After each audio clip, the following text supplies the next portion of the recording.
Alright guys, I'm going to take you around to show you what I've been doing.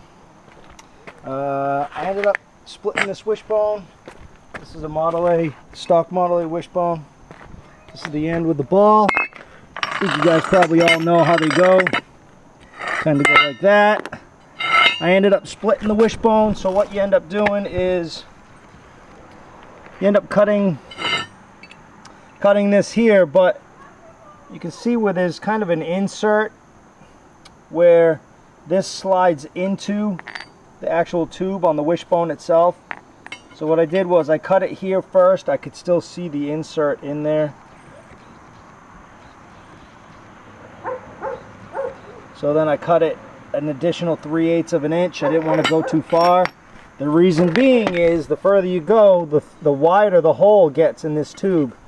And you want this bung, these are my wishbone mounts, you want that bung to fit in there nice and tight like that. So I got these cut off.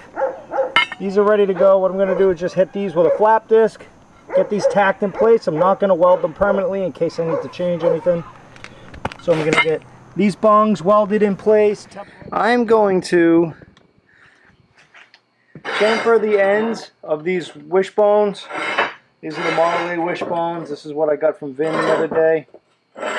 So I'm going to chamfer the end of these, and I want to get these bungs welded into them.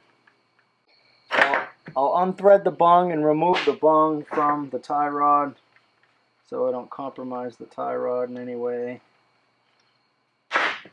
So these will get welded in. So what I want to do is I want to just open up the end a little bit, get a little bit of a chamfer on the end, so I have a good amount of area in between so I can make sure that I get good penetration with my weld. So I'm going to get just the ends cleaned up real quick and then fire up the welder and get these things welded.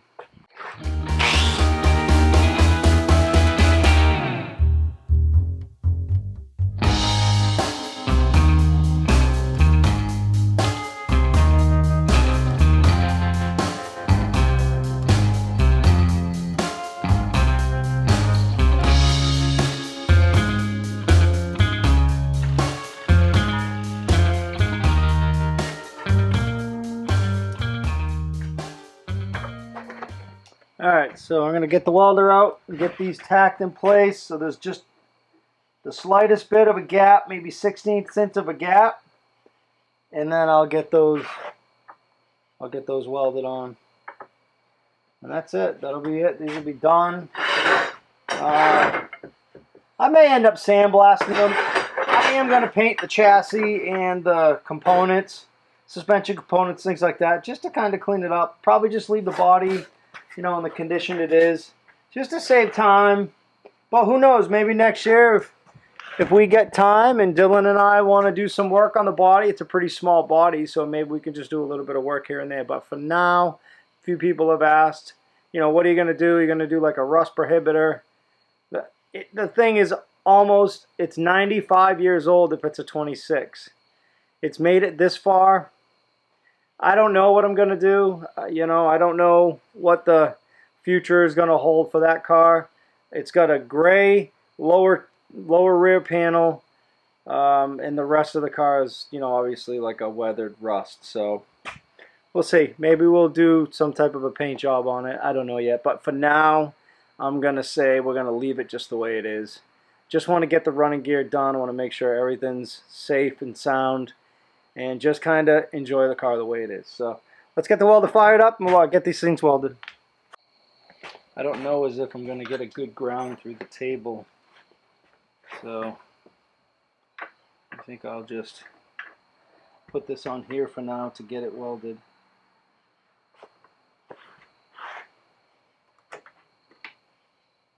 It would help if I plugged it in. Alright, let's get these things tacked in place.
Alright. Wishbones are done. For now. So what I may end up having to do, I'm not sure yet. Most times you end up having to modify these. Sometimes you end up having to pie cut these. Whether you pie cut it right here at the front and adjust it here where it mounts to the axle. Some guys will pie cut them like I did on my 34. I pie cut them a little bit back. Some guys will pie cut them further back. They'll run them in, pie cut them here, and then actually run them this way depending on what the frame is that you're running. I'm running a Model 8 frame, so I end up having to do that. Here's Miss Sally, and she's not in her pajamas. No. Not in her pajamas. Hi. T-shirt, you know. T-shirt. Alright guys, what I'm going to do is I'm going to run outside. It's dark out, but the car is sitting underneath my street lamp, my outdoor lamp that I put up a while ago. I'm going to pull off the windshield stanchions. I'm going to bring those in. I'm going to get those welded, so those will be done. I just sprayed the ends of the wishbones with just a primer, like a brownish, like a red oxide color primer, just so they don't rust. Like I said, I am going to do all the suspension and the components and stuff like that. I'll probably do like a black, like a satin black. And I just don't want that stuff to rust. It's new metal. Alright, I'm going to go pull those off. I'll be right back. I am back. And I have the pieces to the windshield here. Get these re-cleaned up because they kind of rusted just a little bit sitting outside. So what I need to do is I actually need to squeeze these in a little bit.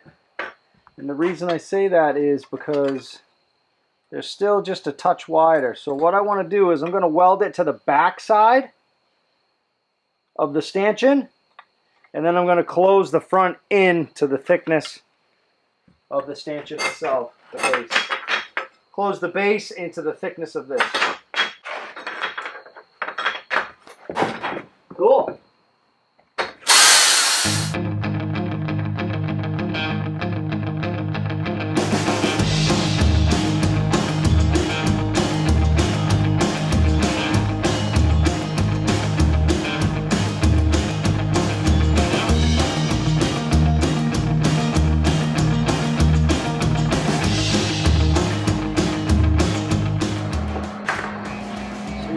The difference in thickness. I left a little bit of a space there because the windshield was hitting the cowl, because when I angle cut this to make it fit the bottom of the stanchion, the post of the mount, it kind of maxed out the height or the depth of the windshield, and it was all the way down, so I wanted to leave just a little bit of a space. So I'm going to get this pinched in to match the shape of the stanchion. Woo, that is hot.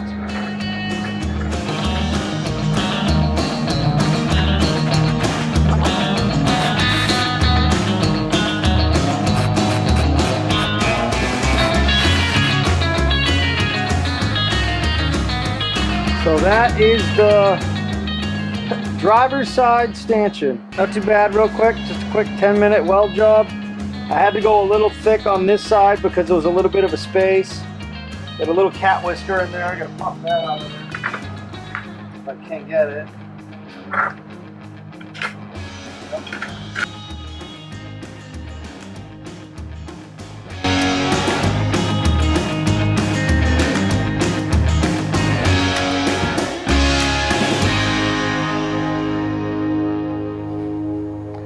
What's up, people? It's another day. I just got home from work. And we're gonna get to work on the Pinetree T. You see it out there? She's calling my name. Let me throw my other battery on the charger. Bam. I'll grab me an adult beverage. Oh, you know what we gotta do first? I gotta get you guys out of the sun is what I gotta do. I'm gonna go grab my bottles, my acetylene, my oxygen acetylene tanks. I don't have a cart. I just never bought a cart. I've always had them just in the shop. I never really take them out of the shop. Don't really have any need to move them. But I'm going to move them, and I'm going to take them outside, and I'm going to heat and bend the pedals because I threw the pedals in the X-member yesterday. what I'm going to do right now is I'm going to get those torches out there. I'm going to heat and bend the pedals, try to get them so they're moving. I want to get the clutch working by the end of the night before it gets dark. It's like 5:30 right now.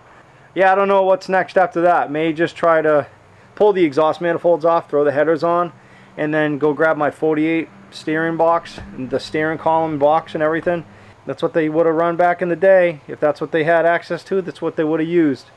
So that's what I'm going to do. I'm going to run 48 cross steer on it, and that's that.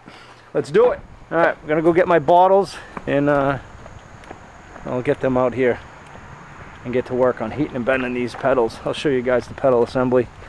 The brake's pretty good. It does need to be modified, but the brake moves free. The clutch, on the other hand, hits the X member. So there's just a small, I need to bend it. I'll show you. So you can see my pedals are in here. That's the clutch pedal. You can see where it's just leaned way back. It's because it's hitting right here where the toe board would go. So I'm going to heat and bend it in this region.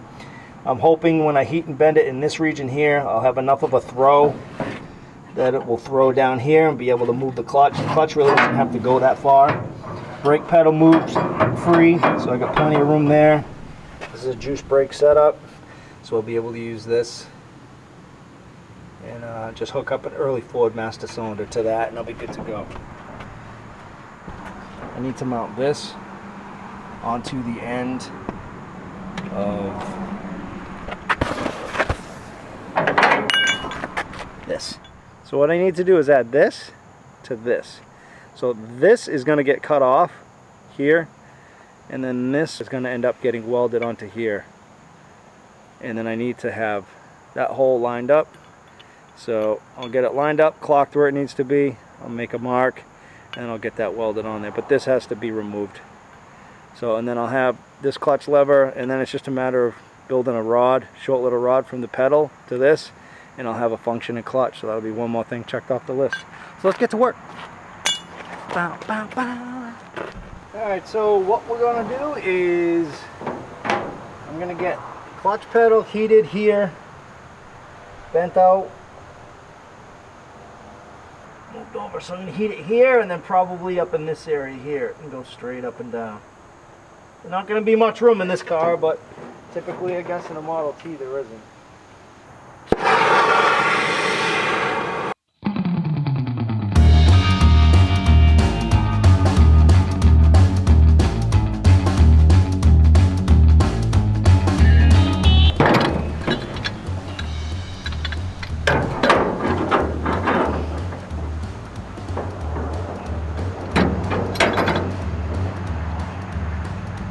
Come on.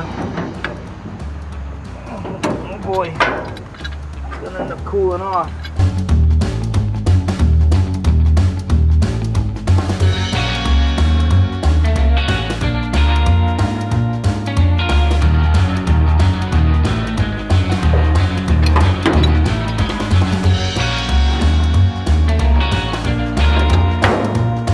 Alright, so that's good so far.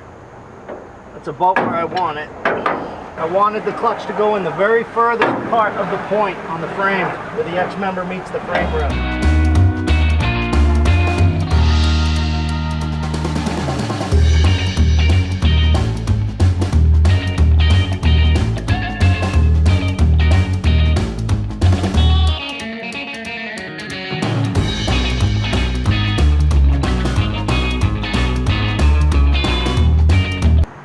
What I do, I'm going to have a funky opening here for the pedal.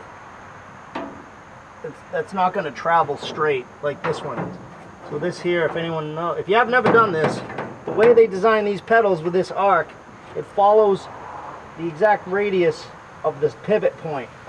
So when you push the pedal down, you can literally just have a small hole here, and this will follow that same arc, follows the same arc. Whereas this now, because I modified it, it won't follow the same arc, because this goes over to the left. Found my glasses yet?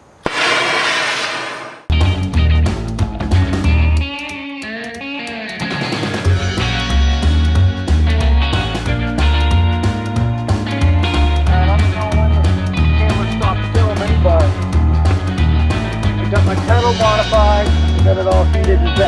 I want it. I'm happy with it right now.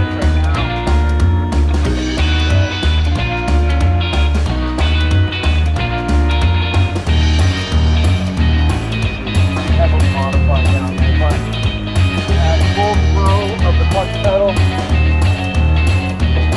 It's still hot, so I don't want to touch it. The clutch pedal is going to rest in this area here, and it's going to go down. So I have about 5 or 6 inches of throw. Worst case scenario, if I need to modify the frame, I can notch this out and then box. It's boxed in because it's an X member, but I can modify it and add some extra bracing if I need it to travel further forwards. But for the time being, it's as far as it can go now at this point. It's going to be a little funky here with the floor. I'm going to end up having kind of a long, like a rectangle or a square right here, but that's fine. You can always put some fuzzy broom stuff there. I don't know what you call it, but pedal welting or something. Now what I want to do is I'm going to modify the brake pedal at this point. Without the master cylinder in, I don't know how far I need it to go. Not to mention I have the steering box to consider. Alright, well I'm going to have to heat it no matter what because it's directly in line with the steering box. So I'm going to start off basically at the same spot. I heated the clutch lever about right here, about 3 inches, 3.5 inches up. I'm going to heat it, bend it, straighten it out. I'm going to try to get it to follow the contour of the bell housing. Alright, so let's get this heated first. I don't exactly have the best access to it. It's kind of what happened before with the clutch pedal. Can't really bend it. I figure out how I'm going to get some leverage on that. So I've kind of been fumbling around a little bit trying to figure out exactly how I'm going to do this. I can't get this wrench in here to get the pedal bent once I get it heated. I just put a body clamp down here to hold the pedal up so it wouldn't fall down because it kept falling down. So what I think I'm going to do is I'm just going to try to work off of, I'm going to pull this out. This is in the way.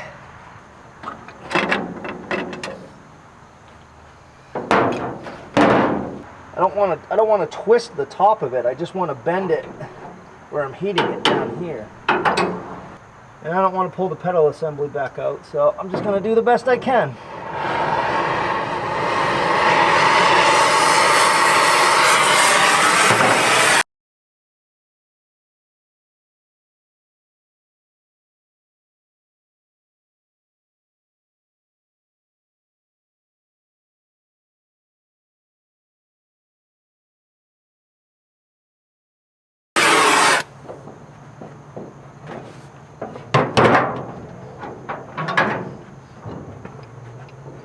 Okay, so at this point now, that pedal now that I bent it here, the straight portion of this pedal, not this part, but that part will clear the steering column, and that's what I needed.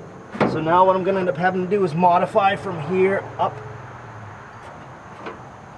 I'm going to let that cool down for a few minutes and then heat and bend this here. I'll heat and bend this. And bend this back this way so it follows the contour of the bell housing, so I can make sure I'm going to get a full throw.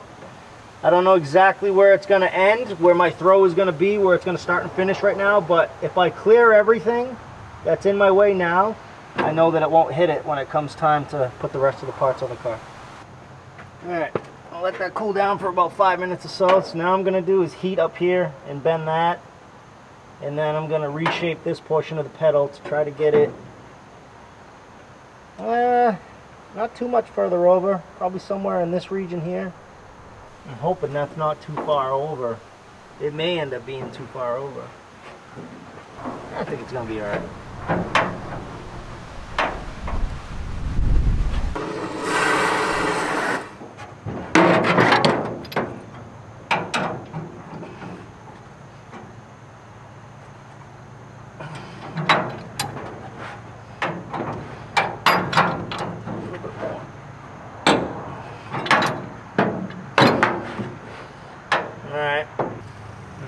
halfway down, I'm going to bend it back. I should have clearance for my steering column at that point. Actually, that being said, I'm going to go grab my steering column right now. Let's go get that.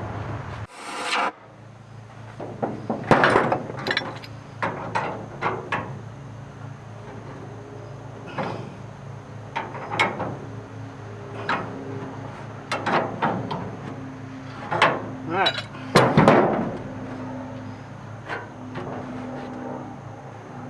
So that should go past this part of the belt housing. It would probably hit this ledge, but I don't think it will not go down that far, to be honest with you.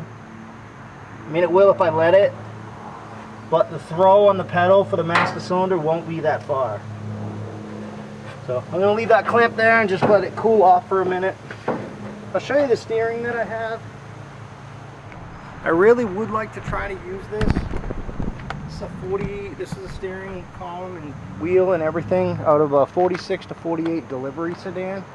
I bought this off of my friend Mickey. He lives a couple towns over. I've talked about him a few times. This is actually the reason why we met. I went there to pick this up from him, and he had a lot of other parts that I'm actually going to end up using on this car. But he had this steering wheel. It was complete. It's got the column drop with the key, ignition switch, everything. So I mean, this is the perfect steering wheel for this project. I had purchased this originally for the Blomberg Coopster, and some of you guys, some of the new people here don't know anything about that car. I'll do a upcoming video on the Coopster and just give you guys some of the history that I had learned about the owner back in the day, the guy who built it, or the kid at the time who built the car in the 50s. And he kept it all the way up until the time that he passed away. And his son, unfortunately, really didn't know much history on the car. And I did a lot of digging and asking around and research, and I was able to find out a decent amount of history on his dad in the car itself. So I have that out in the garage, and that's what originally this column was for, because that's what was run in his car back in the day. But I think I'm just going to go ahead and use this steering wheel and column and everything for the T Roadster, and hopefully, so we'll see what's going to happen. But the difference with this versus what most guys typically use is this is a cross steer setup. So the column actually will go down this way, and the pitman arm will come off the bottom of the steering box instead of off the side like an F1 or an F100 or even a Model A all the way up till I guess the early 40s, and maybe the late 30s, I'm not sure. I'm sure someone will correct me, but so I don't know that I'm going to have room to run this, so I think what I'll end up probably having to do is modify this pitman arm. But I want to at least see if this is going to fit in the car. So what I need to do is I need to remove the linkage for the shift linkage. So that's just a couple bolts here. This should pop off. This was off Mickey's dad's car. This is a car his dad was working on, unfortunately, before he passed, and he took really good care of it. So I'd like to reuse it and put it in an old hot rod, and you know, just let it carry on its life as a part that's being used, and not something that's just tucked away in a corner that's going to get tossed in the dumpster someday. Well, if you're local to me, if you're in Massachusetts or Rhode Island or Connecticut, and you have, or if you know anybody who has any early Ford parts, this is the stuff that I'm into. I'm not a millionaire by any chance, by any means, let's say. I don't have tons of money, but if you guys have parts and it's a good deal, and like Vinny, his prices are fair, and it makes sense to buy stuff off of people like that. So if anybody has parts tucked away in a barn or a garage or a basement, the early Ford parts, doesn't have to be speed parts, it can just be old original parts, sheet metal.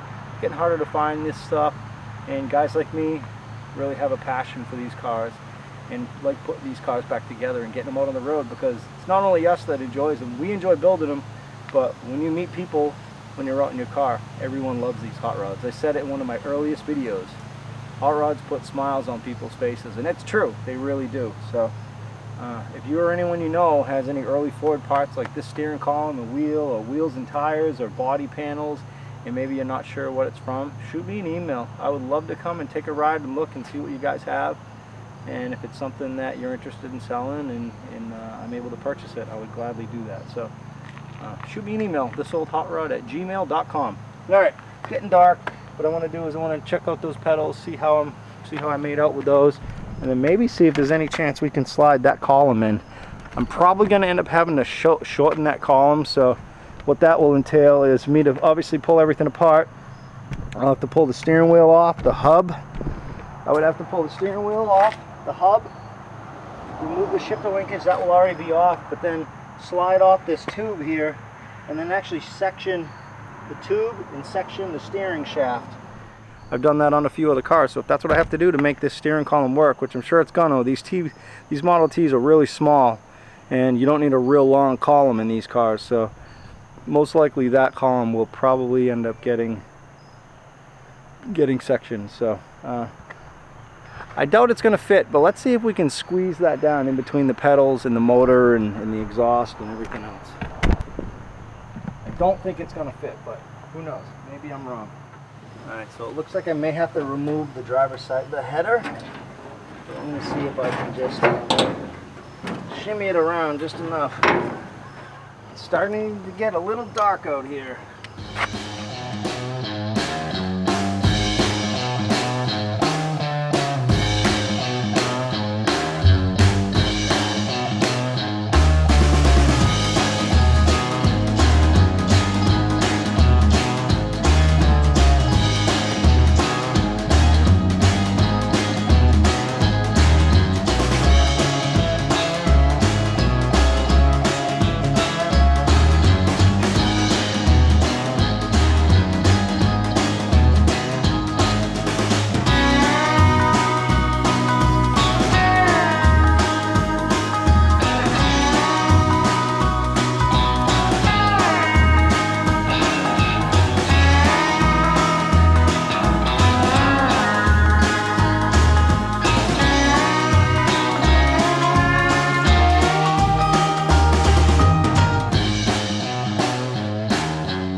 Somehow support it from the dash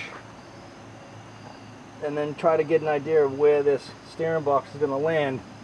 And then also, while I'm in the process of doing that, I need to see if this header is going to clear. They always need some type of modification, so I'm sure this one's not going to be any different. As you would imagine, it's exactly in the spot I need to put the steering, but for now we'll see. Maybe we can get away with it. I think it's possible. And also, not to mention, it's hitting the jack stand. But as far as clearance on the motor goes, it should clear the pan because it's in front of the sump. So I don't think that's going to be an issue. I think it's just going to be what I have for real estate when it comes to the header. But that can be cut and moved and bent and everything else, so I'm not too concerned about it. You can see it's right where the factory Model A steering would be, and look at where my steering wheel is. Steering wheel's almost to the back of the seat. So there's going to need some modification there, which obviously, like I had said, I knew there was going to need to be some things cut. But I have clearance on my pedals, I think, at this point, so let's see if I can get this thing propped up like some type of a strap.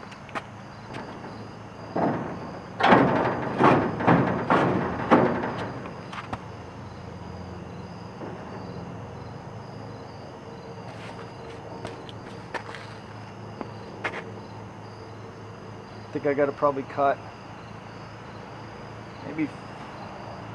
probably 4 or 5 inches off the tube, off the steering shaft. You want to make sure you only have to cut it once.